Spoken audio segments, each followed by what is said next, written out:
Hello, beautiful, and welcome to Finding Fertility.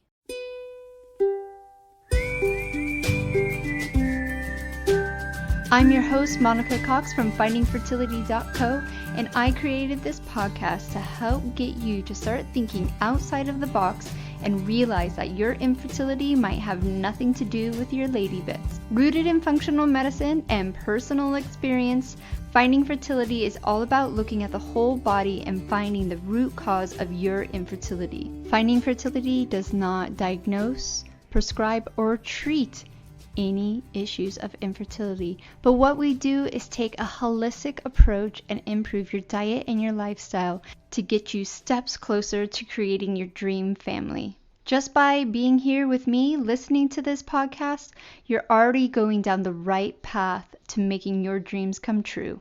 Let's do this together. Happy Friday, all. Welcome back to another episode of Finding Fertility. We're doing something really cool today. I'm here with Christel Jensen. We are live on TikTok right now. It is September 28th. Is today the full moon? I'm not sure, actually. It looked pretty big yesterday. Yeah, so I'm not sure. Yeah. Yeah, it's pretty close. Yeah, it's very and close. We're both in Hawaii on different islands, but I have to say you're the closest podcast I've ever had. Closest guest. Yeah. Most people are Cool. over in North America or the United Kingdom. I've had Australians before, but yeah, so it's nice to be talking to someone so close. So hi, Yeah, welcome. cool.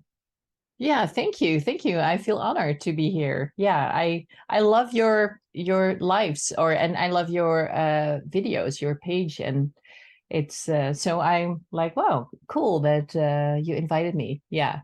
Yeah, my Yeah. pleasure. Well, just tell people a little bit about you. Yeah. So my name is Christel. I'm here on Kauai, and for a long time, I have been developing my telepathic abilities, you could say. And for a while, I was really, when I moved to Hawaii, which was really like a call for Hawaii,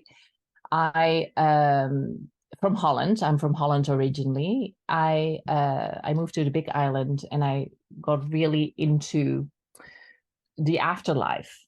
I'm not going to say too much about that, but I wrote a book about it, and it was, my mind was completely opened to the many layers that play a role in dying and in really choosing life or choosing. Mm-hmm. So I really believe that my main premise is really about choice. Like, we can choose to conceive, we can get in tune with choosing a body, we can in tune with souls wanting to choose a body, and we can choose when we die. So that's the main thing that I learned from that experience.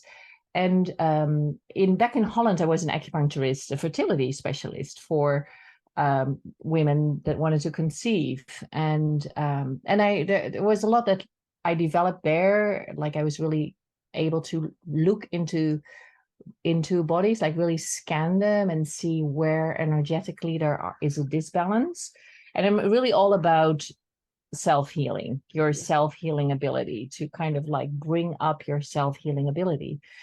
And but that kind of developed more towards connecting really to the soul of a baby and inviting that into to develop a connection, because that's what I believe that fertility really is that we develop a bond with our baby, and that we understand that we have this perception of, ultimately, it is a soul wanting to be born. Like, you and I are souls. We are souls. We are souls in a body, and we have this experience. And when you can really become aware of that, then you can make a really conscious choice, and that conscious choice has an effect on your body. It just activates your self-healing ability, but it affects the way your body functions. And then when you connect that to communicating to souls that want to be born, then they say we have tools. So that's the amazing thing too, that they say, well, we can help. Like, if you let us if you call us, if you connect to us, then we can make it happen. And that's really interesting. Yeah, like the other day there was a comment in one of my posts saying that when a little boy, I think it was born, he said to his mother when he could talk, he said, "Why did it take you so long to call me?" And I thought it was really interesting to have that that awareness that these souls are, in a way, they're not so much waiting, but in a way they are, and they're things need to align. Yeah. So I mean, I could go on and on talking. So I'll let you Yeah, do no, the that's question. fine. Sorry. Yeah. Yeah. Okay, so let's get this one out of the way because I'm sure you get it a lot too when you talk about aligning with your soul, and maybe especially people who are dealing with fertility issues and they feel like they're doing everything right and they've got the diet and they've got the yoga and nothing seems to be quote unquote working. Why can the crackhead on the street, God bless her soul, get pregnant like that? What is your Yeah. take on that? Yeah, that's a really good question that I also get all the time. And it's like, I mean, it seems so unfair. But so I, what I figured out that there is, or I really make the distinction between birth by attraction and birth by conscious choice. Mhm. And so birth by attraction is like it says, it's energy seeks energy. So there is so many souls. I mean, it's always so interesting to think about, like, there's 8 billion people on Earth, and there's always the same amount or about the same amount of souls on the other side. So that keeps a balance, which is a really interesting thing. So there's so many souls that want to be born. 80% of those are being born by attraction. And that means that they usually don't have a preparation to come to Earth. But they, for example, they had another life and they died really unfortunately, or just unhappy, or from abuse, physical abuse, alcohol abuse, and or suicide or whatever. And they what can happen is that they stay close to Earth. They stay close to Earth instead of going all the way up to this place where they get a healing. And then what can happen is that they can immediately be pulled back into what I call this cosmic womb, like the spiritual birth canal. Like Mhm. I always say, like, as below as above. So we have a birth canal, but there is a spiritual birth canal, and that has a really magnetic function, and you can go in it from, like I always say, like from the top and really come with a really clear plan for your life, or you can just be sucked into it. And so many souls are, and it could be good things too. I mean, it could be like, for whatever reason, that the parents have a certain energy signature, and that this soul has a certain energy signature, and that it always wants to match. So probably there's so many souls that are so lost, and when, like, the crackhead from the street has unprotected intercourse, these souls are like, yay. And they're not, I mean, they're not conscious about it so much. It's not that, but they're sometimes it can be very unconscious the way they're pulled in. But in a way, there's much more available there than there is of the 20% that come in a more conscious way, where these souls have a preparation. They go through a design lab where they design their life. They go through a preparation where they really prepare for, like, to really understand what they're getting themselves into, and they learn about all these things, and they learn about how conception works. And because of that, conception can be very easy relatively, but the time might be very different. So it takes much more time sometimes for timelines to line up. Mhm. So and that is something that's really important, I think, for all the listeners to keep in mind. There is a part where you can do as much yoga or anything you want, but that it's really that you also understand that there is a process of timelines matching up. Yeah. So that's And do you believe that let's say a spirit baby attaches to a mom or a dad or a couple, or and they're there and they're waiting for the stars to align, or they're waiting for when they want to be born? Is that what you see as well? Yes. I mean, it's really interesting. Sometimes they communicate to me like, okay, we're completely connected to these parents, but they sometimes wait for certain things on earth to happen. Mm-hmm. They say I mean, recently there have all these souls that have been communicating to me. There's something about to happen in October, half of October, like 10, 15 October. I don't know what it is. And I don't know if it's good or bad. It doesn't matter in a way, but they're all waiting like, okay, we're gonna go over that hump. Like when we're over that hump, like timeline. So it's also not only their personal choice, but also like a bigger perspective. And that's the same like with my daughter, because my daughter, she came in 2007, and when she was 4 years old, she started to talk about it. She had all these like conversations about why she came, and she said, I was in your belly before, but you took me out of it. And she had all these details about it, and I indeed had an abortion. And she had these details like, instead of me, there was going to be a dog coming, and that dog had the same conception date as that pregnancy, which is bizarre. There's much more about that experience, but she said, well, it wasn't your choice to take me out of the belly. It was my choice. And then she said, in fact, we all decided to come back later. We all decided to come back later in Hawaii, because that was happened before in Holland, in Hawaii, through the new portal. So she was literally describing how there is in Hawaii, apparently, or in Kauai, a new way for souls to come to Earth.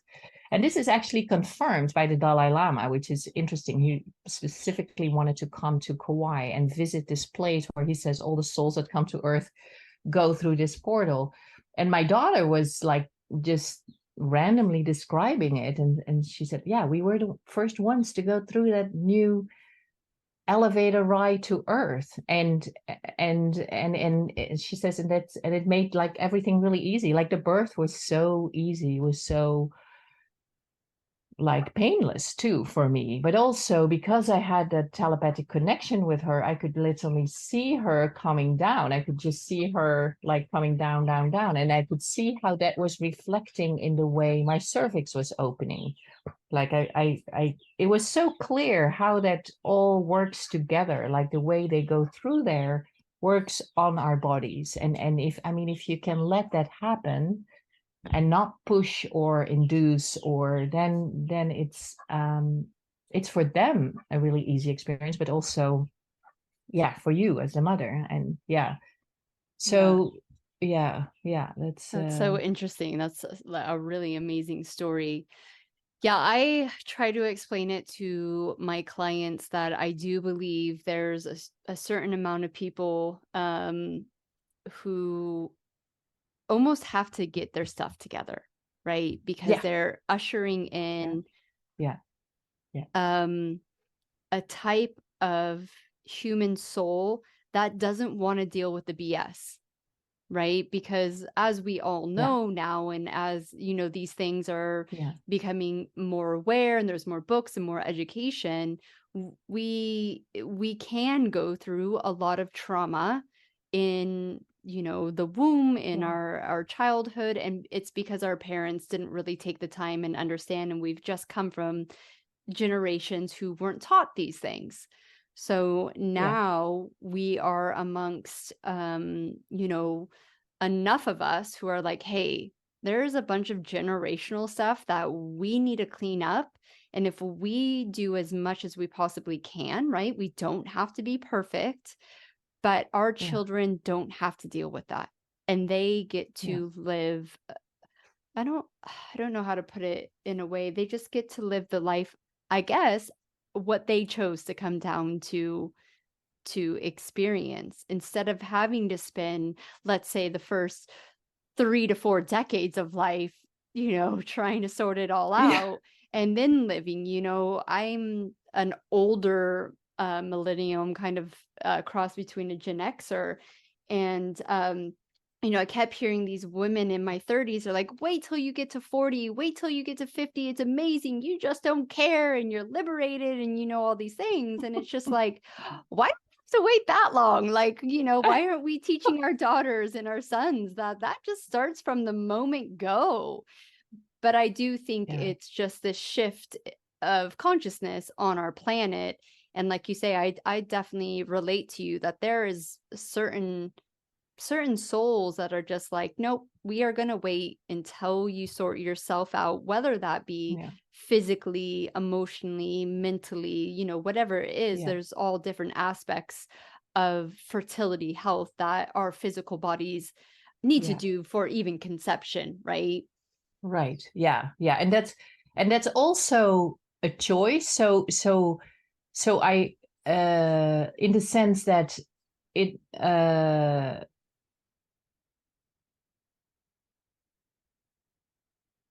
other to step out of this pattern.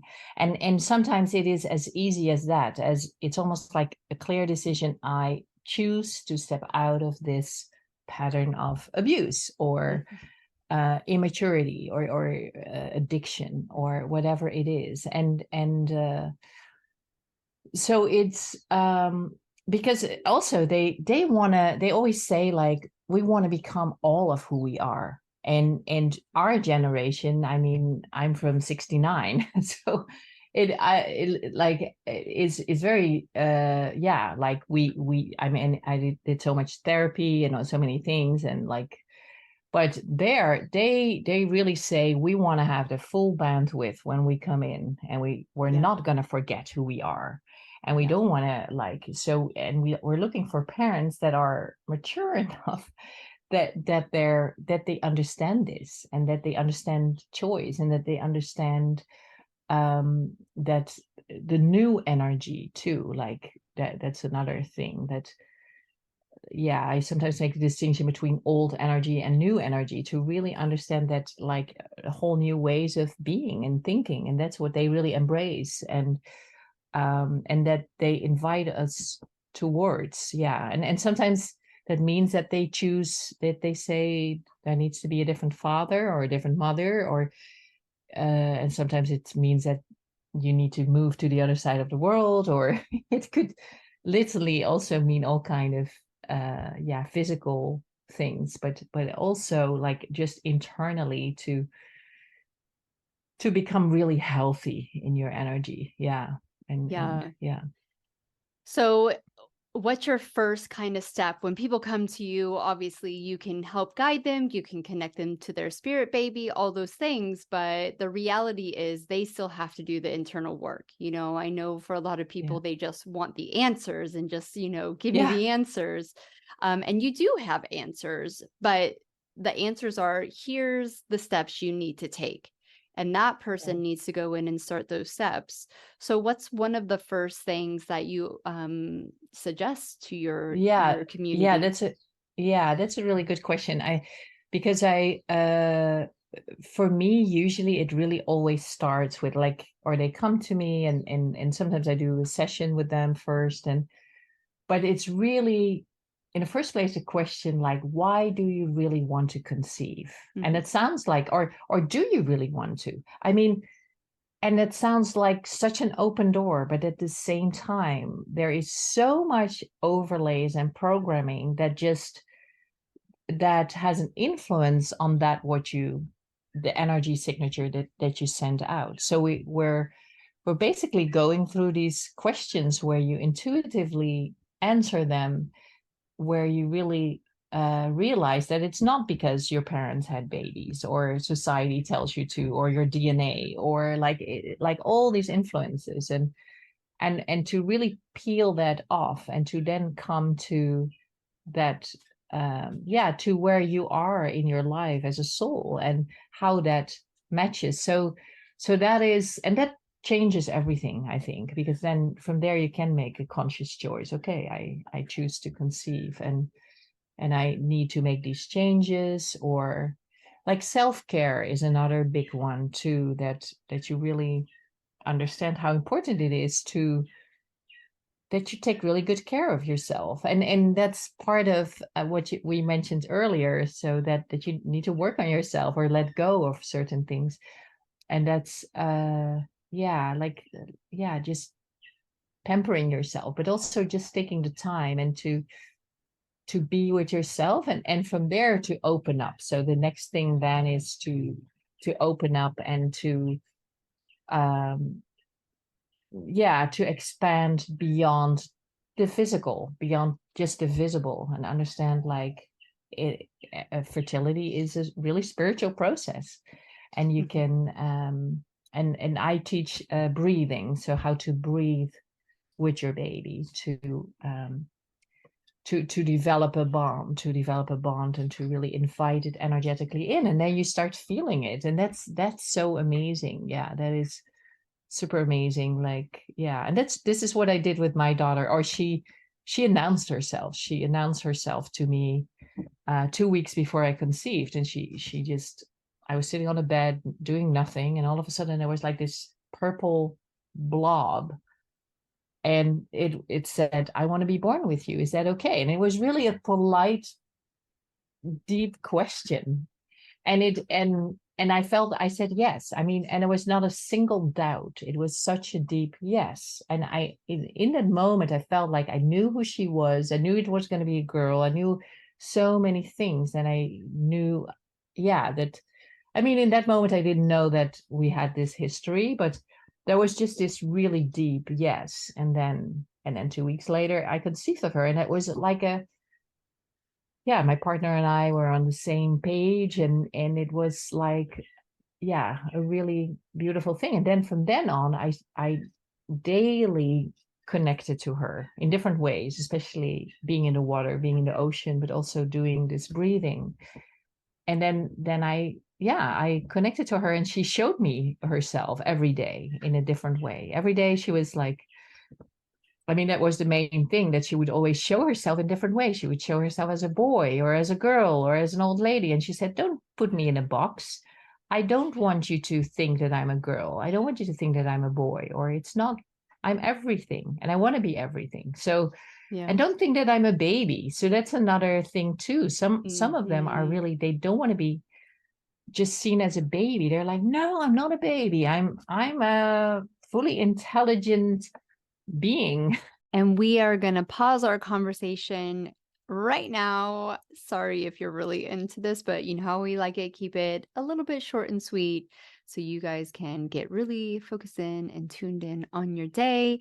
Please join us next week for part 2 with Christel's amazing wisdom and knowledge about spirit babies.